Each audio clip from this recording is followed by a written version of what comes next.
I know it's still summertime, but it's almost cream of soup season. Let me show you what to do with those rotting mushrooms in your refrigerator produce drawer.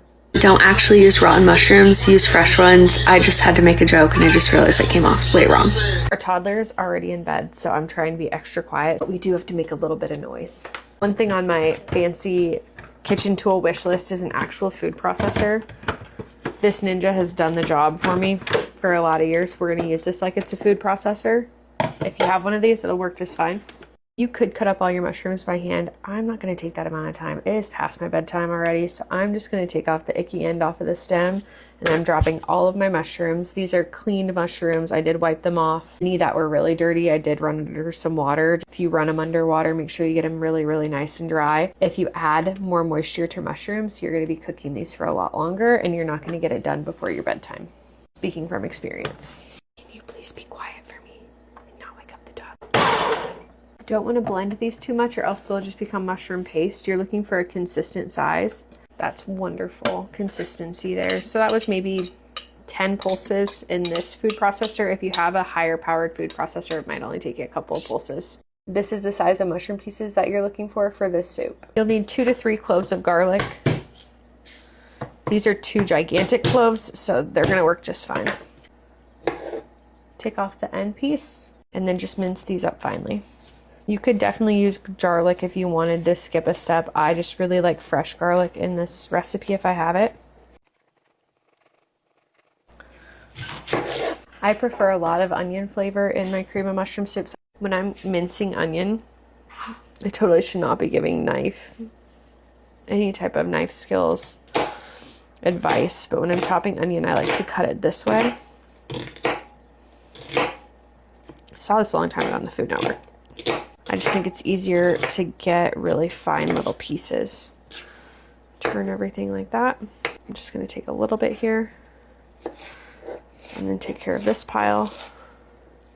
Get my fine pieces here. The onions are going to add quite a bit of moisture, so I already know that I'm going to be cooking this for a while. The more onions you add, the more moisture you have, the longer you're going to be cooking until you're ready to make the soup part of this. So just fair warning, if you're in a hurry, reduce your amount of onions. We're looking for about a cup of onion. Let's go over to the stove and get to work. What's going on with this up here, but it's out of my face. Karen's not going to yell at me tonight for having my hair down. Just don't make fun of my mom bun. I need 4 tablespoons of butter. For those of you that don't know what 4 tablespoons is, it's a half of a stick of butter. Melt that. It's going to take a minute. I have some melted butter here. Add in the mushrooms. Looks like the mushroom that's on top of my head right now. I'm gonna need the scraper later, so I might as well get it out now because I'm not leaving any mushrooms behind. Sorry. Ooh, I like that. Derek's doing a fashion show for me back here. Add in the onion. Leave your garlic. Don't add that yet. Let it sit here and let it cook. You don't have to constantly stir unless you're worried about it burning. I'm at kind of medium-low heat. It's been about 2.5 minutes and you can see there's a lot of liquid around here. You're just going to continue to let this go. You could give it a stir at this point. You really don't have to. Just to prove to you that it's not going to hurt anything, I am going to stir it and then I'm just going to flatten everything right back out. This is what I mean by there being a lot of liquid still, so we're just going to let this continue to cook down and cook off. I went and fixed it. I think it looks a lot better now. We're still cooking. We are pulling out moisture and compressing the flavor. It's going to make your soup so much better by giving it just a lot of time here. It's been about 8 minutes. We still have quite a ways to go. It's been about 11 minutes and you can see that the smaller bits of mushrooms are really dark and they've cooked all the way through, but you can see we have these lighter pieces of mushroom. I'm going to wait until these get a little bit darker before we pull this off. Probably within the next 2 to 3 minutes, we'll be adding garlic and we'll be off to the races. This is also why it's really important to get a consistent cut of mushrooms. Using a food processor isn't necessarily the best route for this, but again, I'm trying to take a shortcut. It's late at night. I don't want to stand there and chop mushrooms. In another couple of minutes, I'm still working on a few larger pieces of mushroom. Nothing would be wrong with my condensed soup if I stopped at this point in time. The flavor would still be great.